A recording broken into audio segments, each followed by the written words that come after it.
আসসালামু আলাইকুম ও রাহমাতুল্লাহ। প্রিয় দর্শকবৃন্দ, what with doctor Rauf YouTube চ্যানেলে স্বাগতম। আজ আমাদের 331তম পর্ব। আমরা এর আগে ভ্যাট আইনের বকে আদায় সংক্রান্ত বিধানগুলো আমরা আলোচনা করছিলাম। এর মধ্যে আমরা কয়েকটা সেশন করেছি আহ, রাজস্ব লক্ষ্যমাত্রা এবং আদায় বিষয়ে। আজ আবার আমরা আইনে ফিরে ফিরে আসলাম। আমরা আজ ধারা 99 আলোচনা করব। ধারা 99, ভ্যাট আইনের ধারা 99। আমরা বকে আদায়ের পদ্ধতি আলোচনা করছিলাম। সেখানে আমরা দেখেছি যে ভ্যাট আইনের অধীনে যে বকেয়া সৃষ্টি হয়, যখন চূড়ান্ত হয়ে যায়, তখন বকে আদায় কর্মকর্তা অর্থাৎ ভ্যাট অফিসার তিনি কি কি পদক্ষেপ নিতে পারেন আমরা এর আগে আলোচনা করেছি। আমি সেখানে বলেছি যে কোন পদক্ষেপগুলো খুব ঘন ঘন নেওয়া হয়, কোনগুলো নেওয়া হয় না ইত্যাদি। ধারা 99-তে এরকম একটা পদক্ষেপের কথা এখানে উল্লেখ আছে। এটা আপনাদের জানা দরকার। যারা ভ্যাটের সাথে জড়িত সবার জানা দরকার যে বকেয়া হয়ে গেলে তখন সরকার কি করতে পারে, আপনার কি করণীয়। এই যে ভ্যাট ম্যানেজমেন্টে নানান যে সমস্যা, এই সমস্যাগুলোর একটা অন্যতম কারণ হলো যে বিধানগুলো আমরা সঠিকভাবে জানি না। বিধানগুলো সঠিকভাবে জানলে এটা অনেক বিধানই এগুলো পালন করা সম্ভব। তো ধারা 99 এখানে কি বলা আছে? ধারা 99 এর শিরোনাম হলো খেলাপি করদাতার স্থাবর সম্পত্তির উপর সরকারের পূর্বশর্ত লিয়েন ও উহার ক্রোক। খেলাপি করদাতার যে স্থাবর সম্পত্তি, এর আগে আমরা আমরা আলোচনা করেছিলাম যে যার কাছে বকেয়া আছে তাকে খেলাপি করদাতা বলা হয়, ডিফল্টার ট্যাক্স পেয়ার। তো তার যে স্থাবর সম্পত্তি, তার বাড়ি, তার ফ্যাক্টরি, তার জমি, যে স্থাবর সম্পত্তি, এই স্থাবর সম্পত্তি ভ্যাট অফিসার, বকেয়া আদায় কর্মকর্তা তিনি ক্রোক করে বিক্রি করতে পারেন। ক্রোক করে বিক্রি করতে পারেন, সেটা এখানে ডিটেলস বলা আছে। আহ, ধারা 99 দুইটা উপধারা আছে, উপধারা 1 এবং 2। উপধারা 1 হলো, যদি কোনো খেলাপি করদাতা নির্ধারিত তারিখে বকেয়া কর পরিশোধ করিতে ব্যর্থ হন, তাহা হইলে খেলাপি করদাতার মালিকানাধীন সকল সম্পত্তির উপর সরকারের অনুকূলে অগ্রাধিকার সম্পন্ন পূর্বশর্ত সৃষ্টি হইবে। এটা ইম্পর্টেন্ট কথা। সরকারের অনুকূলে অগ্রাধিকার সম্পন্ন পূর্বশর্ত সৃষ্টি হইবে। এই জিনিসটা কি?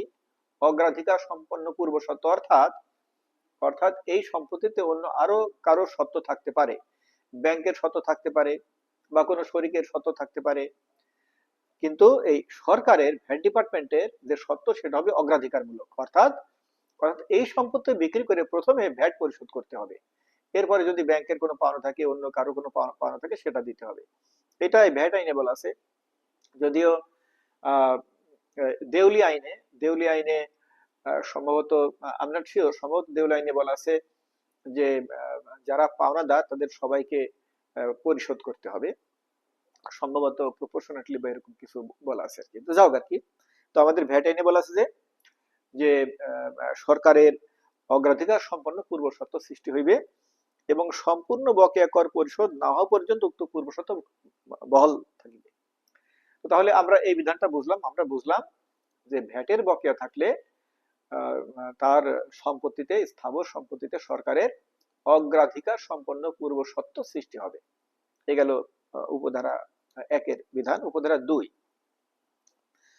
2 হলো, কমিশনার নোটিশের মাধ্যমে পূর্বশর্ত সৃষ্টির বিষয়টি খেলাপি করদাতাকে অবহিত করিবেন।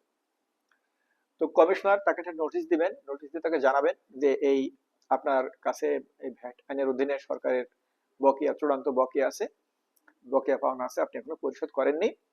তো এই ধারা এত অনুসারে আপনাকে এই নোটিশ দেওয়া হলো, আপনার সম্পত্তির উপরে সরকারের অগ্রাধিকারমূলক পূর্বশর্ত সৃষ্টি হয়েছে। কমিশনার নোটিশ দিয়ে তাকে জানাবেন। তারপর তারপর এবং নোটিশ জারির 1 মাসের মধ্যে খেলাপি করদাতা বকেয়া কর পরিশোধ না করিলে, এই নোটিশ পাওয়ার 1 মাসের মধ্যেও যদি খেলাপি করদাতা এই বকেয়া কর পরিশোধ না করে, তাহলে খেলাপি করদাতার উক্ত সম্পত্তি কমিশনার নির্ধারিত পদ্ধতিতে ক্রয় ও বিক্রয় করিয়া বকেয়া কর আদায় করতে পারবেন। তো আমরা আমরা মোটামুটি পূর্ণাঙ্গ প্রভিশনটা আমরা জানলাম যে যদি কারোর কাছে ভ্যাট আইনের অধীনে সরকারের কোনো চূড়ান্ত বকেয়া সৃষ্টি হয়, তো তার যে সম্পত্তি, তার যে স্থাবর সম্পত্তি আছে, সেই সম্পত্তির উপরে সরকারের অগ্রাধিকারমূলক লিয়েন্স পূর্বশর্ত সৃষ্টি হবে সেটা অগ্রাধিকারমূলক পূর্বশর্ত কি সেটা আমি এক্সপ্লেন করেছি। কমিশনার সেটা তাকে নোটিশ দিয়ে অবহিত করবেন। তিনি যদি 1 মাসের মধ্যে বকেয়া পরিশোধ না করেন তখন কমিশনার নির্ধারিত পদ্ধতিতে আহ, আহ, ক্রয় করবেন, সম্পত্তি ক্রয় করবেন, ক্রয় করে তা বিক্রি করবেন, বিক্রি করে সে বিক্রয় মূল্য থেকে সরকার যে বকেয়া সেই বকেয়া আদায় করবেন। তো এই হলো আইনের বিধান। আমি আগেই বলেছি যে এই বিধানের প্রয়োগ আসলে হয় না। আমি আজ পর্যন্ত দেখি নাই, আমার তো 31 বছরের ক্যারিয়ার, আমি আজ পর্যন্ত এই বিধানের প্রয়োগ দেখি নাই। বকেয়া আদায় করার জন্য যে বিধানগুলো, তার ভিতরে খুব বেশি প্রয়োগ হয় ব্যাংক অ্যাকাউন্ট ফ্রিজ করা, বিন লক করা, আহ, আহ, সরবরাহ বন্ধ করার আদেশ দেয়া, তারপরে আহ, পানি, গ্যাস, বিদ্যুৎ আহ, বন্ধ করে দেওয়ার জন্য সংশ্লিষ্ট কর্তৃপক্ষকে চিঠি দেওয়া, এইগুলো খুব বেশ ঘন ঘন প্রয়োগ করা হয়। আর বাকি যেগুলো আছে বেশ হার্শ মেজার, এগুলো প্রয়োগ করা হয় না। তো সকল মেজার কখনো প্রয়োগ করা সম্ভব হয় না। এই কারণে ভ্যাট আইনে একটা একটা প্রভিশন আছে, আমরা পরে পরে আলোচনা করবো। সেটা হলো যে বকেয়া, এই বকেয়া আদায় করার সমস্ত যে পদ্ধতি বলা আছে, এই সমস্ত পদ্ধতি প্রয়োগ করার পরেও যদি কোনো বকেয়া আদায় করা না যায়, তাহলে সেই বকেয়া রাইট অফ করা যাবে, একেবারে সে বকেয়াটা বিলুপ্ত করা যাবে। এই আইন একটা প্রভিশন আছে। তবে আজ পর্যন্ত একটা টাকাও বিলুপ্ত করা সম্ভব হয়নি। এই কারণে যে এই সমস্ত প্রভিশন সব যে পদক্ষেপ, এগুলো শেষ করা সম্ভব হয় না। তো প্রিয় দর্শকবৃন্দ, আমি আশা করি যে আজকে আমরা যে একটা প্রভিশন আলোচনা করলাম, বকেয়া থাকলে ভ্যাট অফিসার কি কি পদক্ষেপ নিতে পারে, তার একটা পদক্ষেপ আমরা আজকে আলোচনা করলাম। আশা করি বিষয়টা আপনার কাছে বোধগম্য হয়েছে।